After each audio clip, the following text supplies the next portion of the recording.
Movie की शुरुआत में हम एक कपल को देख पाते हैं जिनका नाम जन्नत और ओन होता है। जन्नत प्रेग्नेंट होती है और उसको जल्द ही डिलीवरी भी होने वाली थी। तभी नोटिस करा जाता है कि जन्नत सादिक की डिलीवरी हो रही होती है और उसको एक लड़का पैदा होता है और ये सब देखकर दोनों बहुत खुश थे और इसी खुशी के मौके पर वो अपने न्यू बॉर्न बेबी का एक प्यारा सा नाम भी रख देते हैं जो कि ज़ेवियर ओन था। खैर अब मूवी यहाँ से कुछ सालों के बाद शिफ्ट होती है। खैर कुछ सालों के बाद हम देखते हैं कि ये परिवार बहुत खुश था जो कि साथ में रह रहे थे। इनके दो बच्चे होते हैं जिनका नाम ज़ेवियर और रायान होते हैं और यहाँ पे ज़ेवियर वो है जिसके सर पर उसकी मॉम यानी कि जन्नत सादिक ने फूल रखा हुआ है जिसकी डिलीवरी का प्रोसेस फिल्म की स्टार्ट में दिखाया गया था। अब जन्नत सादिक ओन को मैसेज सेंड करके ये बताती है कि अब उन लोगों को अपने बच्चों के साथ रहना चाहिए और हंसी खुशी चंद दिनों की जिंदगी को सुकून से गुजारना चाहिए। अब ओन भी इसके बारे में सोचता है कि अपने बच्चों को खुश करने के लिए कहीं पे घूमने चले जाना चाहिए और वो जापान जाने का सोचता है। ओन अपने पूरे परिवार के लिए टिकट्स को बुक करवा लेता है लेकिन तभी ओन को बेस पर वापस आने के लिए ऑर्डर्स आ जाते हैं क्योंकि वो आर्मी में था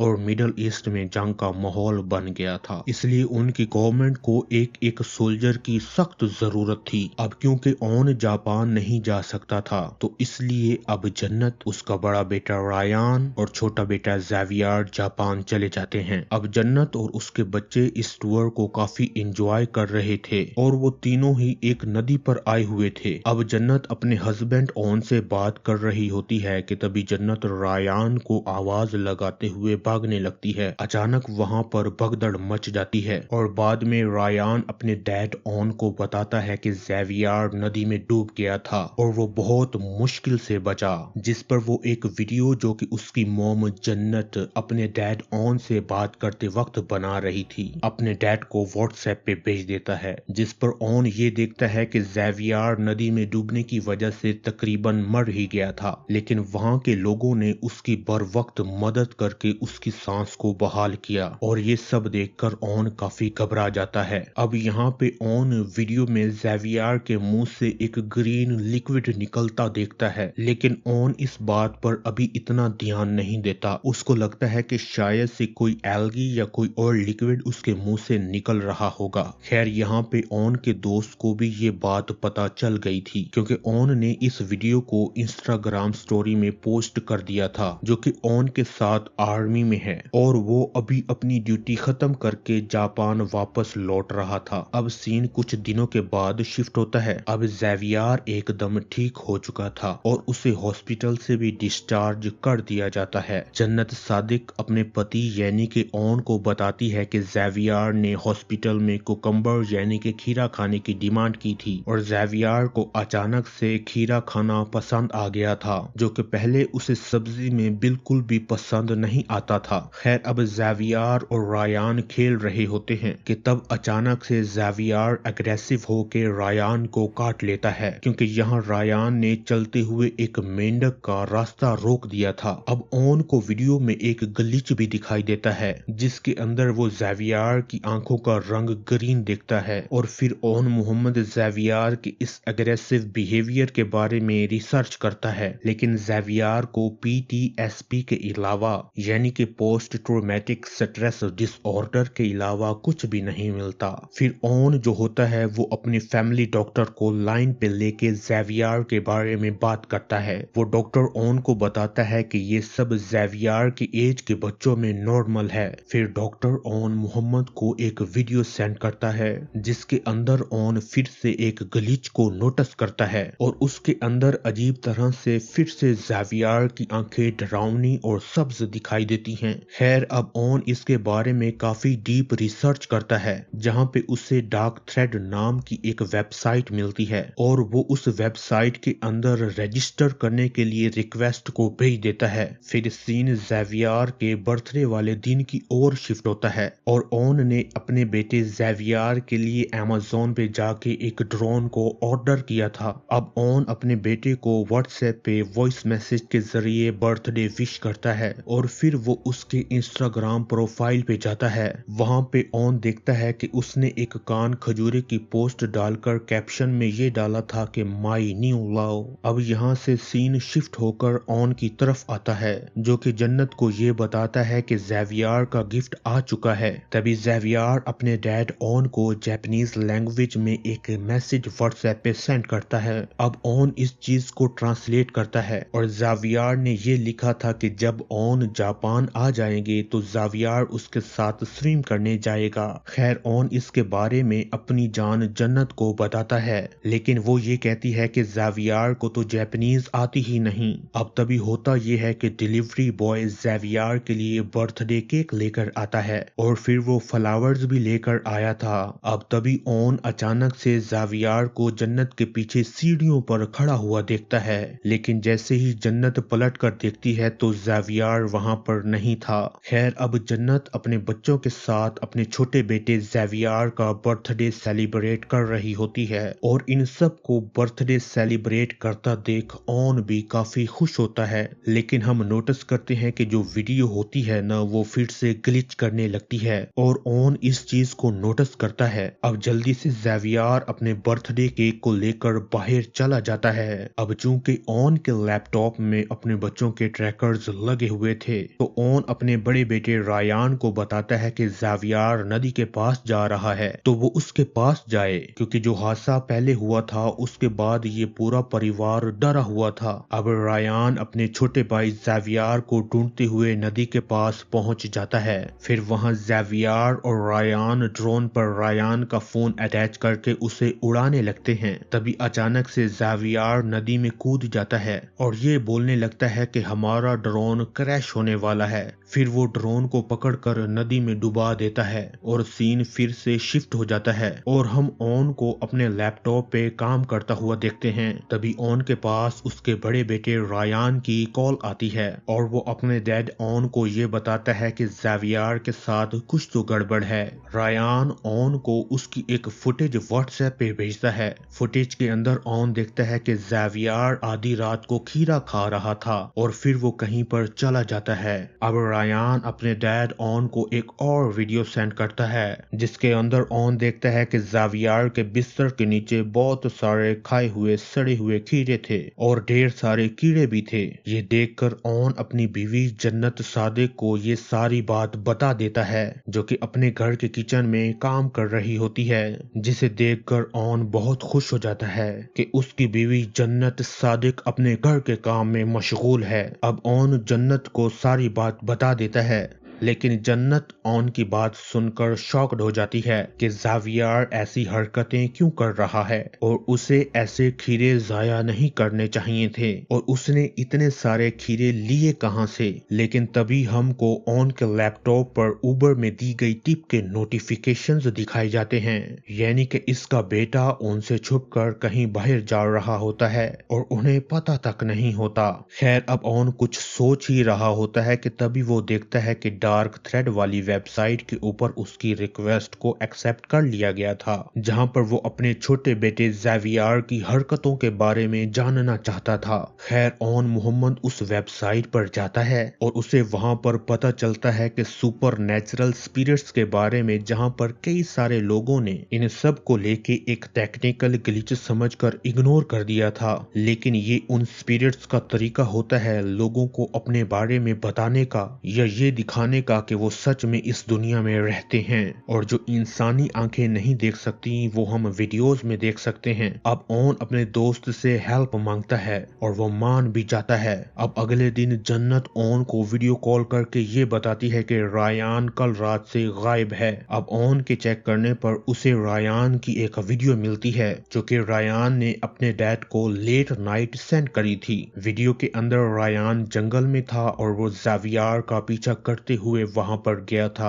अब तभी रायान को किसी के गुर्राने की आवाज आने लगती है और रायान के डर के भागने के साथ ही ये वीडियो यहीं पर खत्म हो जाता है, यानी कि उसके साथ में कुछ न कुछ जरूर हुआ था। थोड़ी देर के बाद में जन्नत व्हाट्सएप पे ऑन को मैसेज करके बताती है कि रायान घर आ गया है और वो सेफ है। अब रायान की भेजी वीडियो देखकर और वो सुपर नेचुरल स्पिरिट्स के आर्टिकल पढ़ने के बाद ऑन बहुत ही ज्यादा परेशान हो चुका था क्योंकि उसके घर के अंदर भी यही सेम चीजें हो रही थीं। ऑन अब जल्दी से अपने दोस्त को ज़ेवियर के बारे में बताता है और तभी वो अपने दोस्त को कहता है कि जहां पर ऑन की फैमिली है वो वहां पर जाए और उन्हें प्रोटेक्ट करे। और अब ऑन अपने दोस्त को कुछ पैसे भी सेंड करता है। ऑन अब अपने सीनियर्स के साथ एक मीटिंग को अटेंड करता है और मीटिंग अटेंड करने के बाद ऑन अपने बड़े बेटे रायान को वीडियो कॉल करता है। अब रायान अपने डैड से माफी मांगता है कि कल रात वो जिस तरह से बिना किसी को बताए हुए बाहर चला गया था,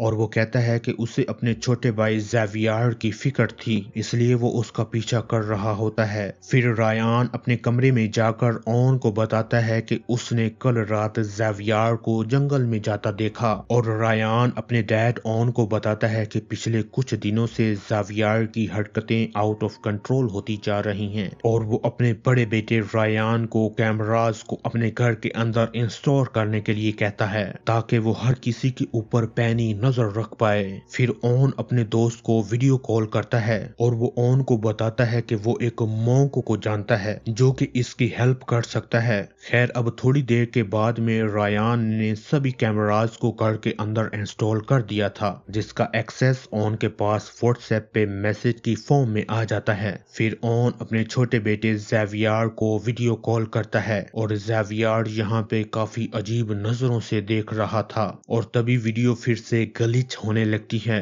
और तभी कॉल कट हो जाता है। अब यहाँ पर जब जब मैंने बोला कि हम ये देखते हैं कि इसका मतलब ये है या तो हम उस सीन्स के रिगार्डिंग कोई इंफॉर्मेशन देखेंगे लैपटॉप के अंदर या फिर वीडियो कॉल के जरिए। अब तभी ऑन का दोस्त वीडियो कॉल करके ऑन मोहम्मद को बताता है कि वो मोंग के पास जा रहा है और ये दिक्कत काफी ज्यादा खतरनाक लग रही थी। फिर थोड़ी देर के बाद जन्नत सादिक अपनी जान ऑन को कॉल करती है क्योंकि ज़ेवियर फिर से भयानक मनाजर पेश कर रहा होता है। अब ऑन काम पर भी फोकस नहीं कर पा रहा होता और ना ही अपने परिवार पर। फिर तभी वो दोस्त ऑन को एक वीडियो भेजता है और वो ऑन को बीच में पॉज करके देखने को कहता है और वो वहां पर एक ग्लिच को नोटिस करता है जिसके अंदर एक भयानक भूत बैठा हुआ दिखाई देता है। अब ऑन इस चीज का स्क्रीनशॉट लेकर डार्क थ्रेड वाली वेबसाइट पे पोस्ट कर देता है। फिर वो ऑन को वीडियो कॉल करता है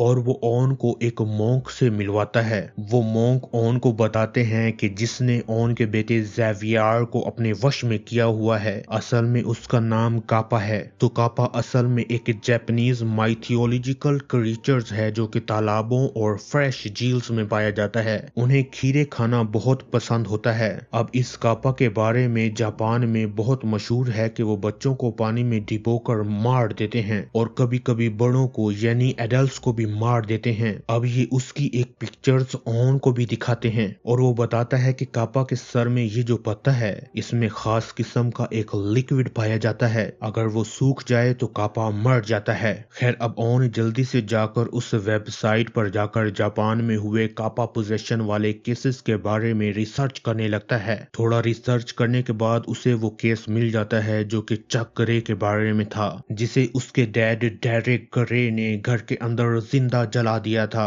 उसके डैड का ये कहना था कि अगर वो ऐसा ना करता तो वो खतरनाक कापा उसके पूरे परिवार की जान ले चुका होता। अब यहाँ पे ऑन को समझ आ चुका था कि कापा के सर पर बने हुए पत्ते के अंदर जो पानी है अगर वो आग की वजह से सूख जाए तो कापा मर जाएगा, और यही तरीका था यहाँ पे ज़ेवियर को बचाने का। खैर अब थोड़ा और चेक करने पर ऑन को पता चलता है कि डेरेक अब जेल में है। तो ऑन उस आदमी से हेल्प मांगता है जिसने के डेरेक के केस का आर्टिकल इस वेबसाइट यानी कि डार्क थ्रेड पे पोस्ट किया होता है। अब तभी हम ऑन को डेरेक की कॉल का वेट करते हुए देखते हैं और फिर थोड़ी देर के बाद में डेरेक ऑन को वीडियो कॉल करता है और वो ऑन से पूछता है कि उसके बेटे ज़ेवियर को अचानक से खीरा खाना पसंद आने लगा होगा और उसके आसपास कीड़े आकर्षित होने लगे होंगे। अब ऑन कहता है कि हाँ बिल्कुल ऐसी ही चीजें घट रही हैं। अब डेरेक ऑन को जल्दी से जाकर कुछ करने को कहता है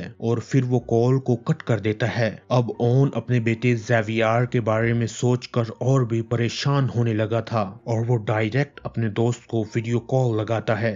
अब वो ऑन को बताता है कि उसने एक सुपर डुपर राइफल को खरीद लिया है और नाइट विजन्स भी, जिसके बाद वो अपने नाइट विजन्स का एक्सेस जो होता है वो ऑन को दे देता है और वो कापा को ढूंढने निकल पड़ता है। खैर ऑन अपनी जान जन्नत को व्हाट्सएप पे मैसेज करता है और उसे कॉल भी करता है, जिस पर वो बाथटब में नहा रही होती है, जिस पर वो काफी अजीब बर्ताव भी कर रही होती है और अचानक से वीडियो कॉल कट हो जाती है। अब ऑन से और रहा नहीं जाता और वो खुद जापान चला जाता है। ऑन अब अपने घर में जाता है और अब अंदर जाने से पहले ऑन अपने मोबाइल के वीडियो कैमरा को ऑन करता है। अब अंदर उसे कोई भी नहीं मिलता। खैर ऑन को पूरे घर के अंदर कोई भी नहीं मिल रहा था और वो सभी कैमरास को चेक करता है तो उसे कैमरा नंबर 2 के अंदर एक ग्लिच दिखाई देता है और यहाँ पर हम इस कैमरा नंबर 2 में एक डरावनी शक्ल को देख पाते हैं। अब ये सब कुछ देखकर ऑन को तो कुछ भी समझ में नहीं आता और वो घर के अंदर आग लगा देता है, ये सोचते हुए कि ज़ेवियर रायान के साथ बाहर गया है। अब आग की गर्मी की वजह से कापा के सर के अंदर जो पानी था वो सूखने लगता है और कापा भी धीरे धीरे अपना दम तोड़ने लगता है और हम सब यहाँ पे कापा की दर्दनाक आवाजें सुन पाते हैं। खैर तभी रायान एक तस्वीर सेंड करता है जिसके अंदर वो एक फ्रेंड की पार्टी पर गया हुआ था और घर के अंदर ज़ेवियर भी था क्योंकि कल वो सभी वापस अमेरिका जा रहे थे। अब ऑन कैमरे के अंदर देखता है कि ज़ेवियर अंदर कमरे में ही था और वो उसे बचाने के लिए भागता है। खैर अब यहाँ से सीन शिफ्ट होता है जहाँ पर हम ये देखते हैं कि पुलिस ने ऑन को पकड़ लिया था क्योंकि उसने घर के अंदर बिला वजह आग लगा दी थी, लेकिन ऑन ने ज़ेवियर को बचा लिया था और अब फिर अमेरिका जाकर ऑन के ऊपर कोर्ट ट्रायल शुरू हो जाता है। अब रायान का ये कहना था कि ऑन एक बहुत ही अच्छे डैड हैं और जन्नत की माँ भी यही कहती है कि ऑन एक बहुत ही अच्छा हस्बैंड था और वो ऐसा कभी भी नहीं कर सकता, यानी कि जानबूझकर अपने घर को आग लगा देना। खैर आखिर में वकील ज़ेवियर से पूछते हैं कि ऑन कैसे डैड हैं और फिर ज़ेवियर कहता है कि ऑन बहुत ही अच्छे डैड हैं और वो तो उसके हीरो हैं और वो कभी भी जानबूझकर ऐसा नहीं कर सकते और उन्होंने अगर वहां पर आग लगाई होगी तो कुछ न कुछ उसका रीजन होगा और यहीं पे ये शानदार मूवी खत्म हो जाती है।